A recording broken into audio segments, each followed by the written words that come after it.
విశాఖ కేంద్రంగా భాగస్వామ్య సదస్సు జరుగుతూ ఉంది. దేశ విదేశాల నుంచి కూడా ఎంతోమంది ప్రతినిధులు అయితే ఈ భాగస్వామ్య సదస్సులో పాల్గొంటూ ఉన్నారు.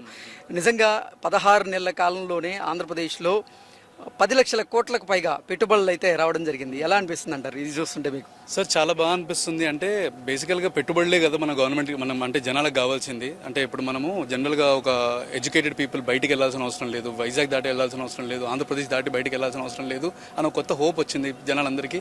అండ్ చదువుకునే వాళ్ళకి కూడా ఇది ఒక మంచి పిలుపుని. చంద్రబాబు నాయుడు గారిది విజన్ 2020 పేరుతో ఇప్పుడు అసలు సైబరాబాద్ కానీ సైబర్ సిటీ కానీ ఎలా ఉందో మనం చూస్తున్నాం. అక్కడ డెవలప్మెంట్కి కారణం ఎవరో కూడా మనకు అందరికీ తెలిసిందే. ఇప్పుడు విజన్ 2047 అంటూ బాబు గారు అడుగులు వేస్తూ ఉన్నారు. అందులో భాగంగానే ఎన్నో కార్పొరేట్ సంస్థలు కూడా ఇక్కడ పెట్టుబడులు పెడుతున్నాయి. విజన్ 2047 ఎలా చూడాలంటారు? సార్ యాక్చువల్లీ నేను దీని గురించి విన్నాను.